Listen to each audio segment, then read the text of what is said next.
सोचिए, भारत की सबसे प्राचीन पर्वत श्रृंखला जो करोड़ों सालों से इस धरती की रक्षा करती आई है, आज खुद बचाव की गुहार लगा रही है। अरावली करीब 670 मिलियन साल पुरानी पर्वत श्रृंखला, जिसने तब जन्म लिया था जब न हिमालय था और न ही भारतीय उपमहाद्वीप अपनी आज की शक्ल में था। लेकिन आज सवाल यह है, क्या एक कानूनी परिभाषा बदलने से इतिहास, प्रकृति और भविष्य सब कुछ मिटाया जा सकता है? हाल ही में सुप्रीम कोर्ट के एक आदेश के बाद अरावली को लेकर एक नई परिभाषा सामने आई। इसके अनुसार केवल वही पहाड़ियां अरावली मानी जाएंगी जो जमीन से 100 मीटर या उससे अधिक ऊंची हो। इसका नतीजा बेहद खतरनाक है। विशेषज्ञों के अनुसार एनसीआर के क्षेत्र की 90 से 95% अरावली पहाड़ियां अब कानूनी संरक्षण से बाहर हो सकती हैं। यानी जो पहाड़ लाखों सालों से खड़े थे, वे अब कागजों में ही गायब किए जा सकते हैं। अरावली केवल पत्थरों का ढेर नहीं है, यह भारत की सबसे पुरानी भूगर्भीय कहानी है। लगभग 1.9 बिलियन साल पहले जन्मी यह श्रृंखला आज इरोजन के कारण भले ही 600 से 900 मीटर ऊंची रह गई हो, लेकिन इसका महत्व आज भी उतना ही विशाल है। अरावली ने भारतीय उपमहाद्वीप के आकार को गढ़ा, उसके जलवायु संतुलन को तय किया और आज भी हमारी रक्षा कर रही है।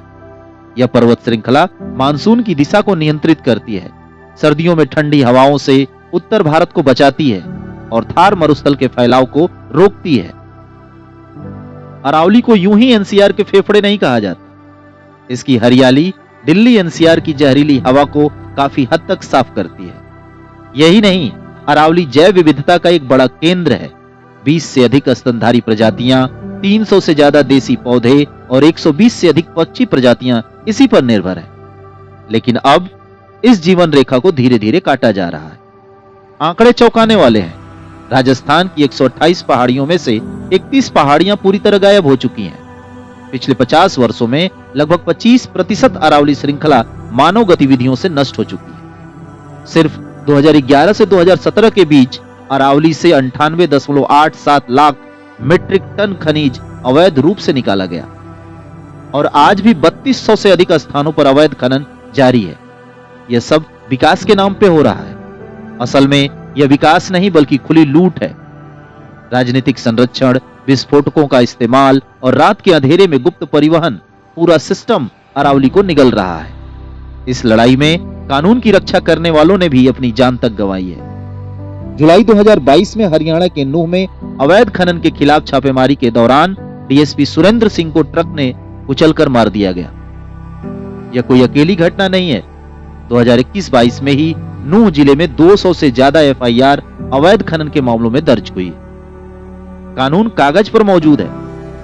1992 का अरावली नोटिफिकेशन, सुप्रीम कोर्ट के 2002, 2005, 2009 और 2018 के आदेश सब कहते हैं कि इस नाजुक परिस्थितिकी तंत्र की रक्षा होनी चाहिए। लेकिन जमीन पर हकीकत अलग है। हरियाणा सरकार खनन दोबारा शुरू करने की अपील करती है। राजस्थान सरकार खनन कंपनियों से हर साल करीब 5000 करोड़ रुपए की रॉयल्टी कमाती है।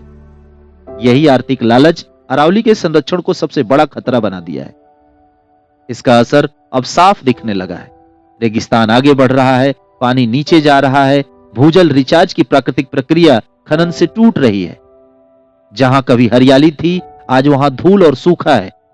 इसी खतरे को देखकर हम अब आम लोग सामने आ रहे हैं। 2016 में अरावली चिपको आंदोलन शुरू हुआ, जहां लोगों ने पेड़ों से लिपटकर कटाई रोकने की कोशिश की।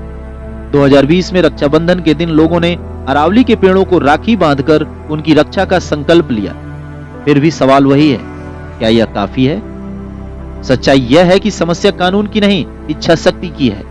भारत उन गिने चुने देशों में है जिनके पास मजबूत पर्यावरण कानून है, लेकिन जब उन्हें लागू करने का समय आता है तो आर्थिक लालच सब पर भारी पड़ जाता है। आज अरावली हमसे सवाल कर रही है, क्या विकास का मतलब अपनी जीवन रेखा को काट देना है, या फिर ऐसा विकास चाहिए जो प्रकृति के साथ चले, उसके खिलाफ नहीं?